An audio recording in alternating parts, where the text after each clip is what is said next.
The ballpoint pen is one of the most common writing instruments in existence, but despite its ubiquity today, the history of this simple device is surprisingly fraught with legal disputes over patent rights and accusations of industrial espionage.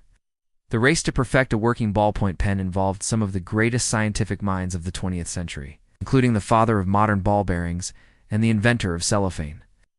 And when the dust finally settled, the winner wasn't even trying to win.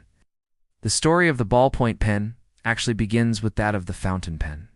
Although they're hardly what we would call modern by today's standards, fountain pens were the dominant writing instrument throughout much of human history.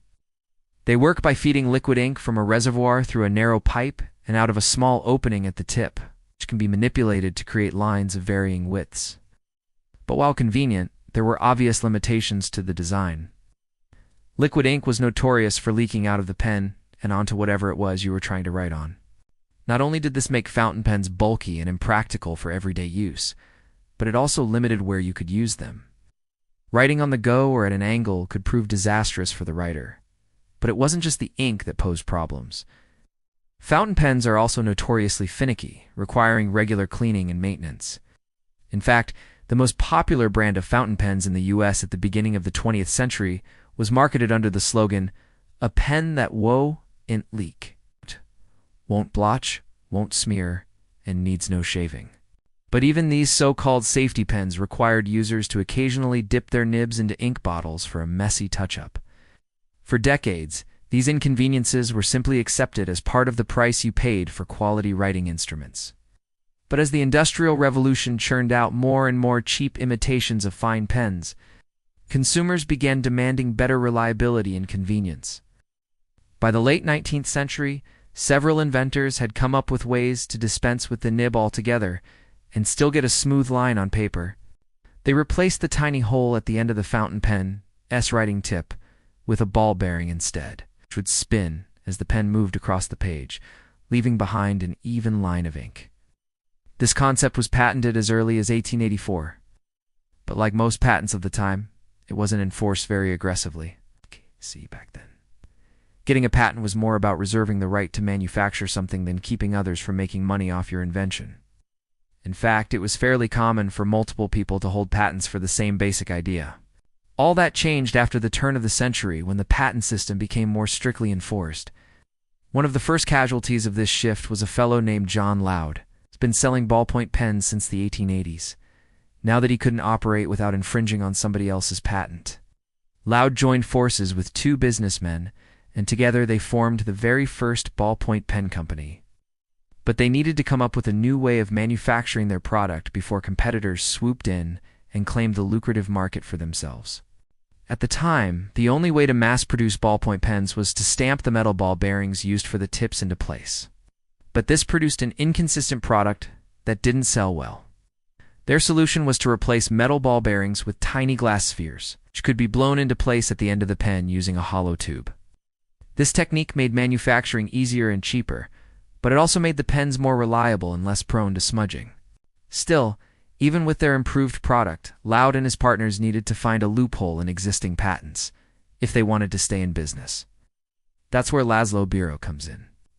You see, while all this was going on, Biro, a journalist from Hungary, was quietly developing his own ballpoint pen. But he wasn't trying to beat his competitors to market or steal their designs. He was doing research for a story. Biro was investigating the burgeoning pen industry for an on-the-patent disputes plaguing the field, and the best way he could think to do that was to invent his own pen. But unlike the predecessors he was poking fun at, Biro's pen worked flawlessly.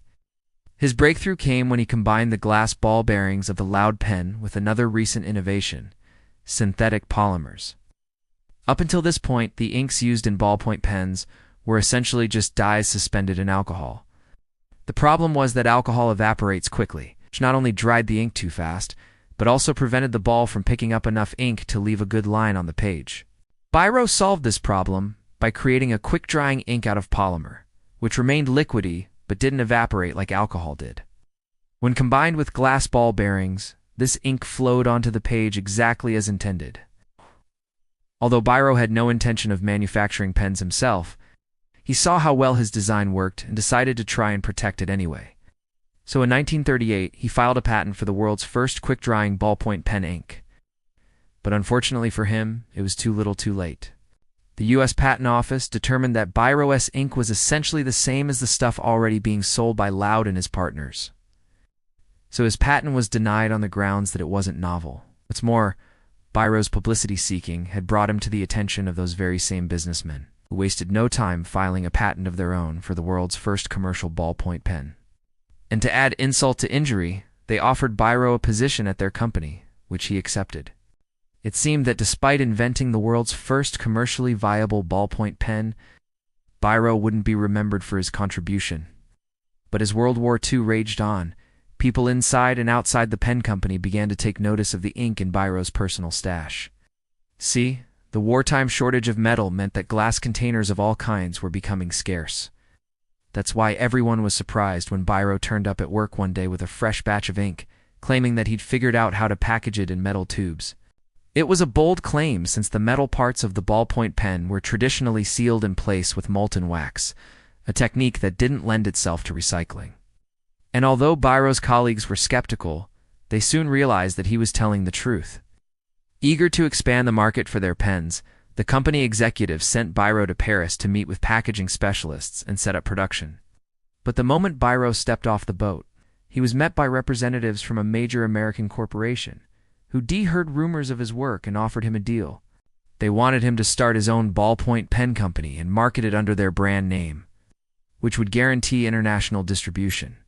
Plus, they agreed to fund Biro's research into ways to improve the durability of both the ink and the pens themselves. Before long, Biro had filed a second patent, this time for the metal tube packaging that made his ink shelf-stable and shipped his first batch of pens to eager customers around the world, now known as the Parker Pen Company. Biro's former employers tried to block his new patents on the grounds that they were untruly his own work. But the courts ultimately ruled in Biro's favor. By this point, though, it didn't really matter, thanks to the popularity of the new metal-cased pens, which were safer and more sanitary than the glass ones. The market for ballpoint pens exploded, turning Biro into a multimillionaire almost overnight. But his success came at a cost. The ink that made his fortune was just a sideline in Biro's personal life. And thanks to the connections he'd made during his time with the French Resistance, he was able to smuggle some of his articles to Allied newspapers who published them under pseudonyms. Unfortunately, the Germans eventually caught on to this arrangement, prompting Biro to flee France and continue his work with the resistance in Hungary. Biro was finally liberated in 1945, but he never quite recovered from his time spent in a German prison camp. He died just 4 years later, at the age of 61, having lost his health and the ability to speak. In the end, he was forced to watch, as his name was erased from the history books, and the world moved on without him. Luckily, there's you and me to make sure that that doesn't happen. Thanks for watching, guys. If you'd like this video, hit like, and subscribe, and hit us up in the comment section with your ideas for topics that we should cover in the future.